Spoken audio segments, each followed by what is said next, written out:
Hello, YouTubers. I believe that Christianity has deviated too far from the original message, and this permeates throughout all of Christian doctrine. Part of the purpose of this channel is to restore what has been lost to the best of my ability in all areas of Christian doctrine. In this video, I'll discuss the premillennialism of Hippolytus, specifically his view of the Antichrist. There will be future videos that discuss other elements of his premillennialism. I've chosen Hippolytus because his views are a good reflection of the early premillennial views of the church, and because he wrote extensively about those views. In fact, he wrote the earliest Christian commentary on the book of Daniel. Perhaps what's most important to know about Hippolytus' view of the Antichrist is that he will appear like Christ in almost every way, except in a dark and twisted way. So, for example, Hippolytus makes the case that Scripture speaks of both Christ and Antichrist as lions, Christ for his royalty and glory, and Antichrist on account of his tyranny and violence. But, like Christ, the Antichrist will appear as a lamb, but inwardly will be a wolf. But like Christ, Antichrist will be of Jewish origin. Like Christ gathered the sheep scattered abroad, Antichrist will also bring together a people that is scattered abroad, likely the Jews. And just as Christ appeared in the form of a man, so will Antichrist appear in the form of a man. And that last one I think is really important. I mean, we have no trouble accepting that the Son of God came in the form of the man Jesus. So wouldn't a spirit that seeks to imitate Christ also come in the form of a man? If the Son of God came as a man, then Antichrist will also come as a man. In fact, Hippolytus states exactly which Jewish tribe the Antichrist comes from. He comes from the tribe of Dan. Hippolytus, like me, also identifies the Prince of Tyre as the Antichrist. I recommend you watch my video for more detail about the Prince of Tyre. A link is included in the description box. Pretty much everything I've said is fairly orthodox concerning the Antichrist, right? I mean, I think most who believe the Bible describes a future Antichrist would largely agree with the description provided.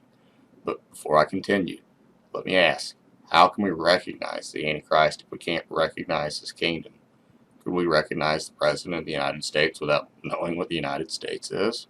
That's why I fear most people simply won't recognize the Antichrist, because even though Christians are told much about his character, most are left to speculate or taught false doctrines concerning his rise to power.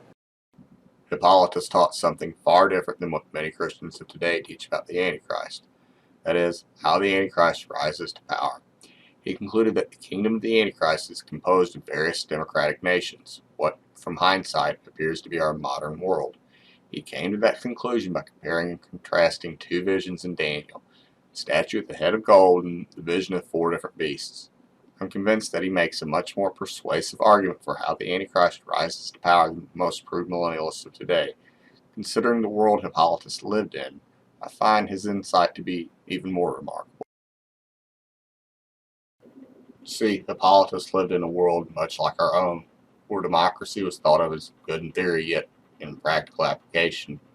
Well, the decline of the Roman Republic and transition into empire obviously showed the failure of democracy. When you look at the incompetency of the American Congress, it's not hard to imagine why. Yet Hippolytus foresaw the future rise of democracy, which is the world we now live in. And for him, it is the rise of democracies in our current world that makes up the kingdom of the Antichrist. I ask, what have you been taught about the Antichrist? How he rises to power? Don't think me hyperbolic. Our worldview has a very real impact on society. Many Christians have shown, and continue to show, that they have no problem electing an arrogant, lying man with no sense of morality, even following him in an almost occult-like manner. Now imagine electing a Jewish Zionist with the same character as our current president. You've got a good candidate for the Antichrist. That doesn't mean that the Antichrist will come to power in America, though that's certainly possible.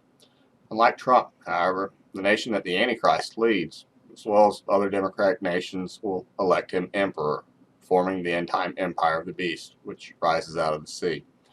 And my God, don't you think Trump would gladly be emperor of many nations if he could? Be warned, someday someone much like Trump will do exactly this. Just as the spread of knowledge leads to more corruption, a lack of knowledge also leads to destruction. And we see both elements at play in our society. The ignorance of the masses causes internal divisions and the election of leaders that would destroy us rather than help us, while knowledge advances among the elite and privileged, making them even more greedy and more corrupt. Is this willing ignorance of the masses that the Bible is referring to when God, through Hosea the prophet, chastised the people of Israel? And I want to be clear, in this chapter, he chastised the people of Israel, not the leaders. God is to have stated in Hosea 4:6, "My people are destroyed for lack of knowledge. Because you have rejected knowledge, I reject you from being a priest to me. And since you have forgotten the law of your God, I will also forget your children." I submit, more than anything, this is the reason the Antichrist will gain power, because many Christians no longer have love for knowledge. So because they have rejected knowledge, God will send them someone who will lead to their destruction. In fact, the Bible records that this is the exact reason the Antichrist comes to power, because people loved lies more than truth. Ultimately, that's what the rejection of knowledge is, exchanging truth for lies. 2 Thessalonians states, "The coming of the lawless one is by the activity of Satan with all power and false signs and wonders, with all wicked deception for those who are perishing, because they refuse to love the truth and so be saved. Therefore God sends them a strong delusion, so that they may believe what is false, in order that they all may be condemned who do not believe the truth, but had pleasure in unrighteousness." So, while democracy corrupts society, it's actually the rejection of knowledge that will ultimately lead to our destruction. This is why we should acquire knowledge with all humility and grace. Doing so will produce something far greater than knowledge, namely wisdom. It will give us the wisdom to see the Antichrist when he comes into power. Wisdom that is desperately needed because the Antichrist is even wiser than Daniel. As Christians, we should have the wisdom to realize that our allegiance isn't to any world system or government. Our allegiance is to God. But if we are unwilling to question our own systems and our own government, who is our allegiance really to? Man or God? And if our allegiance is to our own systems and our own governments, aren't we already the Antichrist's loyal subjects? That's all the time I have for today. If you like this video, please show your support by subscribing. Thanks for your time.